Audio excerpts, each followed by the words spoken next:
WCBI News at 10 starts now. Thanks for joining us tonight. A shooting investigation is underway in Monroe County after investigators say that a teenager is shot by another teen. Sheriff Cecil Cantrell says it happened this morning around 11 o'clock at a home on 278 East near Hatley. Cantrell says that an argument over a girl is what led to a shooting that injured one of the teens. Investigators say he was shot in the elbow. So far, no charges have been filed. The sheriff says that the victim is stable. One man is dead and another in custody following a shooting in Tupelo. Tupelo police say they were called to NMMC ER around 3:30 this afternoon for a reported shooting victim. Now, police right now, they're not releasing very much about this case. Police say they're not looking for any other suspects at this time. That shooting remains under investigation. Controversy tonight in West Point after a dog is shot by an animal control officer. Now, we spoke with that animal control officer on the phone today, who says he did shoot the dog this morning in the Highland Park subdivision. That subdivision is near the high school. Many people are taking to Facebook calling the animal control officer's actions unnecessary. Just last week, that officer says that the pit mix was aggressive, chased a kid onto the high school campus, and knocked over a pregnant woman. Now, according to the Sydney ordinance, dogs are not allowed to run at large, and pit bull mixes are also illegal in the city limits of West Point. Police Chief Avery Cook says that he has not received a complaint from the dog's owner.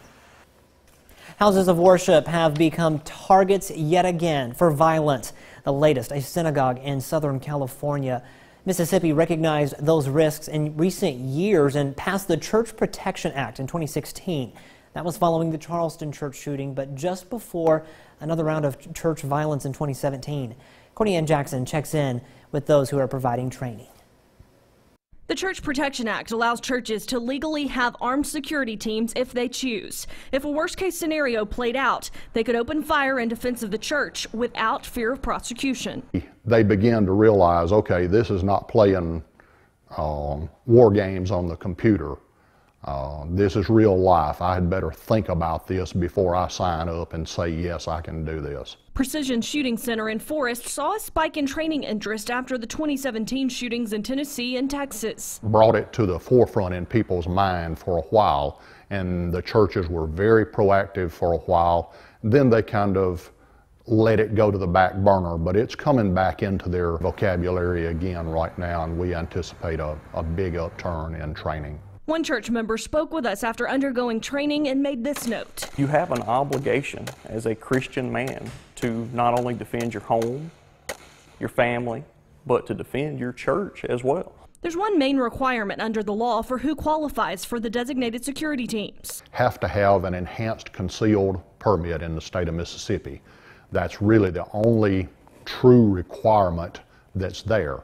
That's why they've advocated to strengthen the law and require more than the basics. It really should be stronger in order to protect the people who are involved. Try to put them in a framework of mind that tells them that this is going to be a very stressful environment, that things that they did before will no longer apply and they will have to adapt and carry on if they're going to protect the people around them. Courtney Ann Jackson, WCBI News.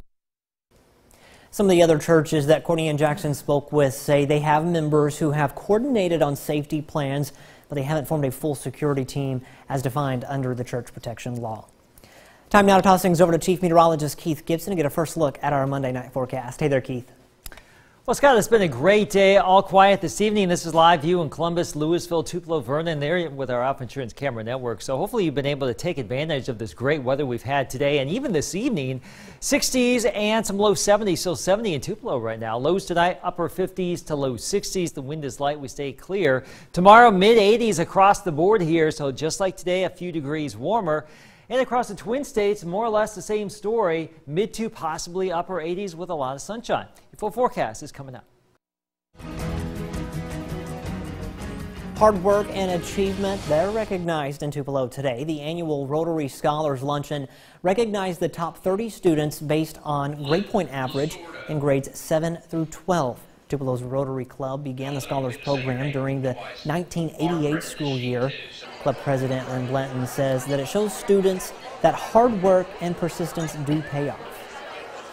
the quote from the Breakfast Club, these kids are going to be running the country in a few years, and they are, and we've got to have them prepared. And I think Tupelo has a great school system.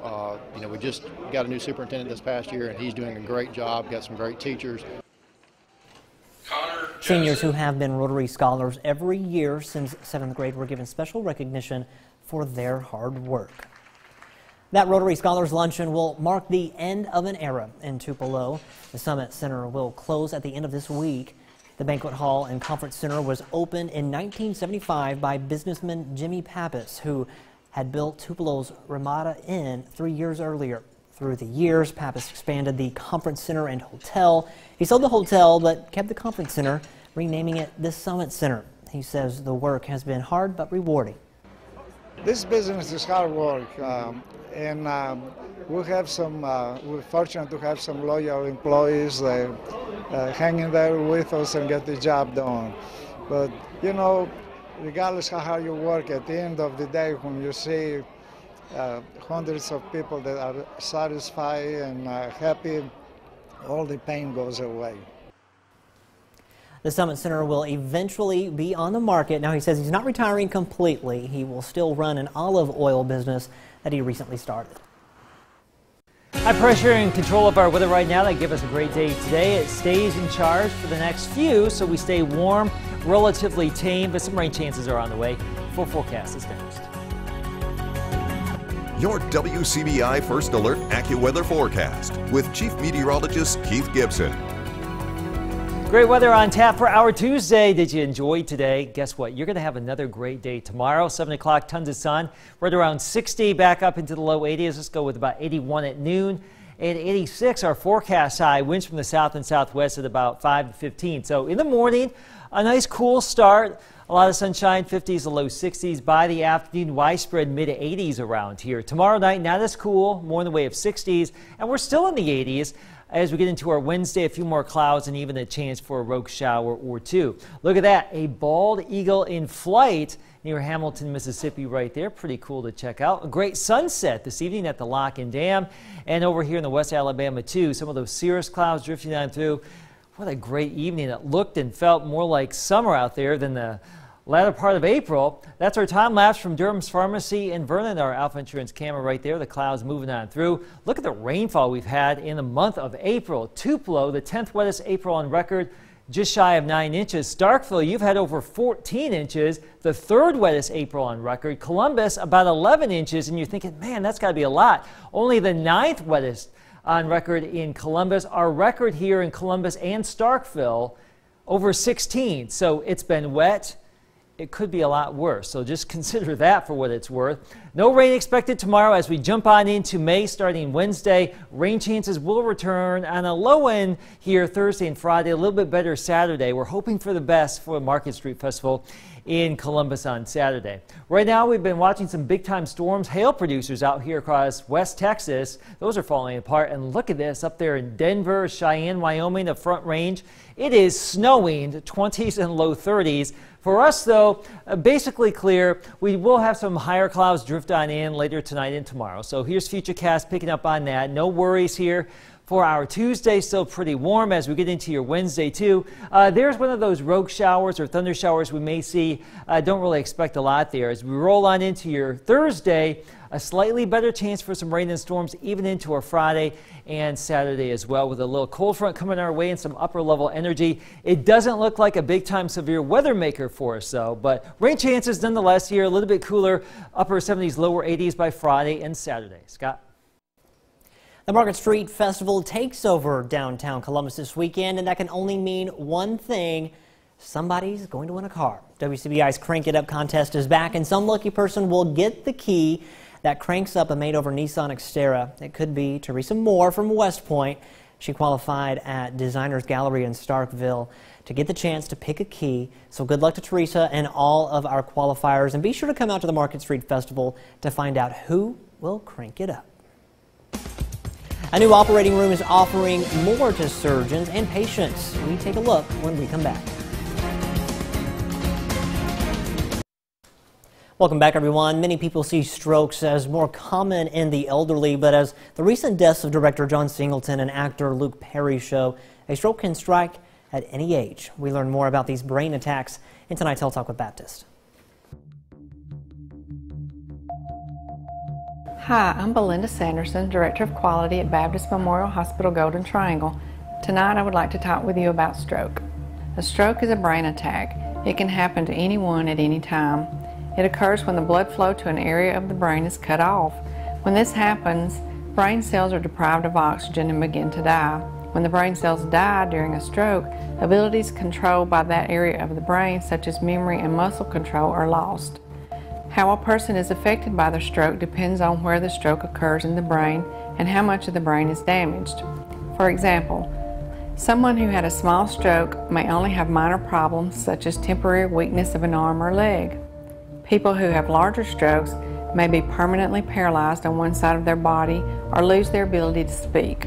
Some people recover completely from strokes, but more than 2/3 of the survivors will have some type of disability.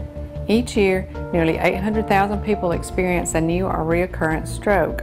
A stroke happens every 40 seconds. Stroke is the 5th leading cause of death in the United States. Someone dies from a stroke every 4 minutes. Up to 80% of strokes can be prevented. Stroke is a leading cause of disability in the United States.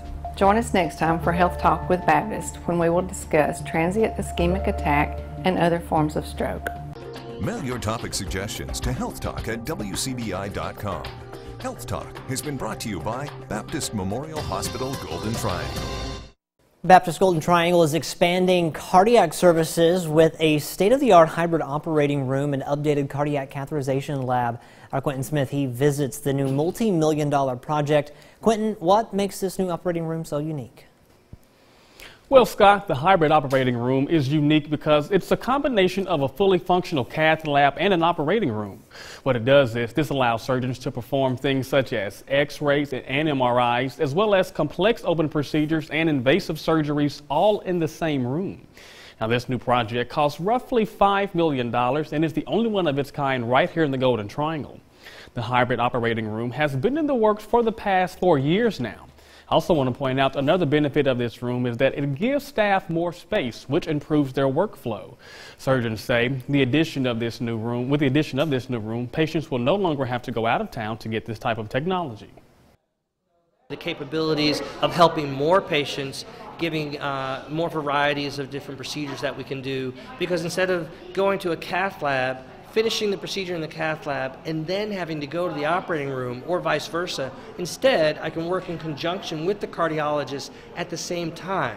I can do a surgical part, they can do the catheterization part, and we can go back and forth and really collaborating, working as a team. And the very first procedure performed in the hybrid operating room will take place on tomorrow.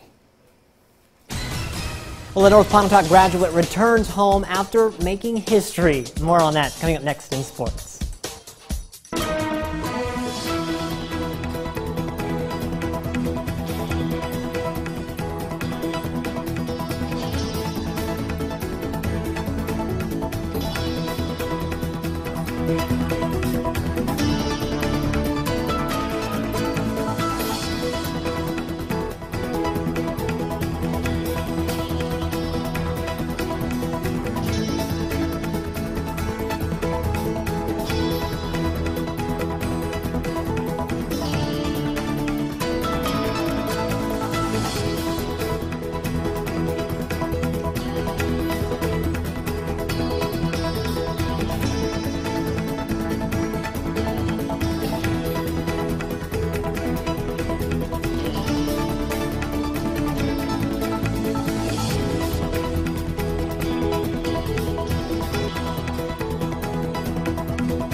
WCBI Sports with Courtney Robb.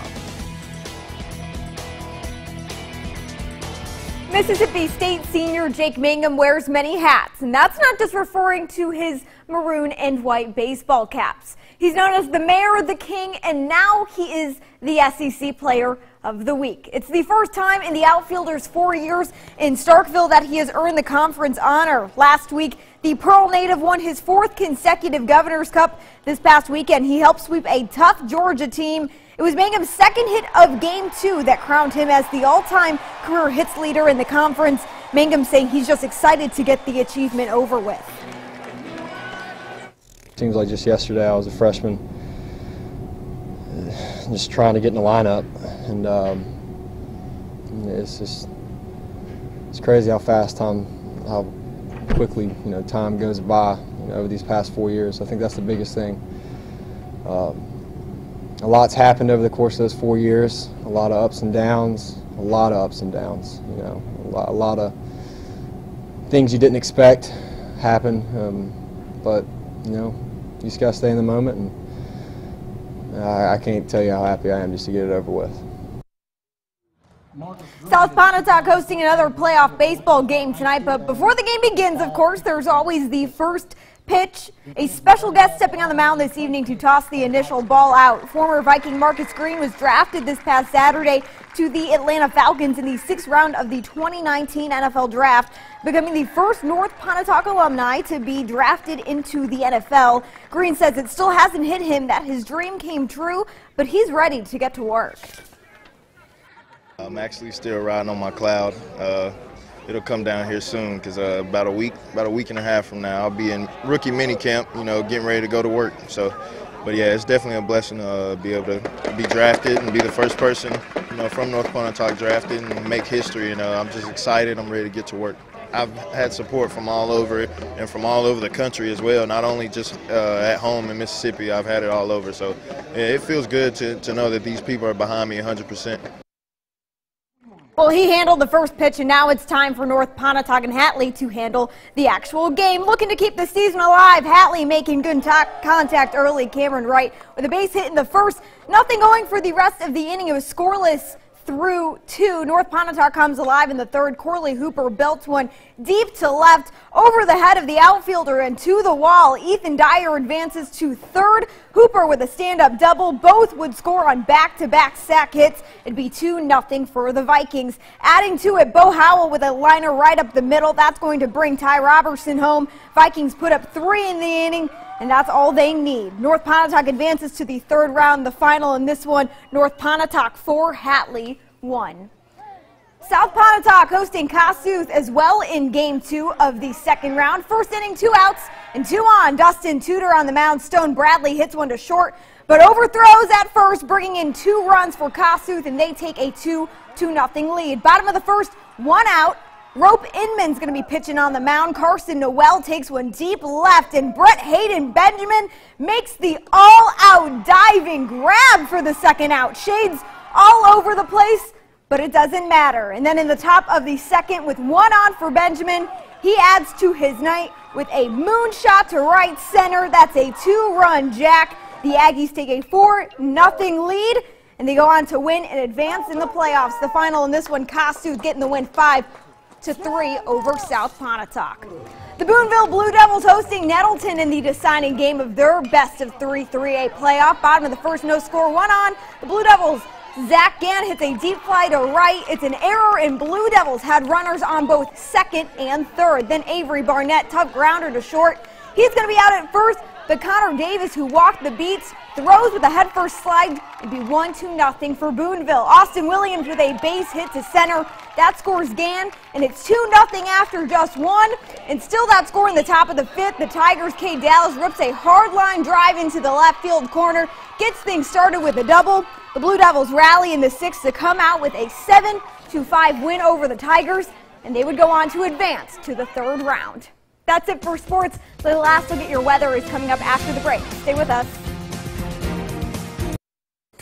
All right, here's our 7-day forecast. A lot of sunshine tomorrow, 86, 84, maybe a shower on Wednesday. A slightly better chance for some scattered showers and storms Thursday, Friday into your weekend. There could be some storms around here for Market Street. We're hoping for the best there Saturday and even Friday evening for some of those concerts. So stay with us. We'll find you the forecast here.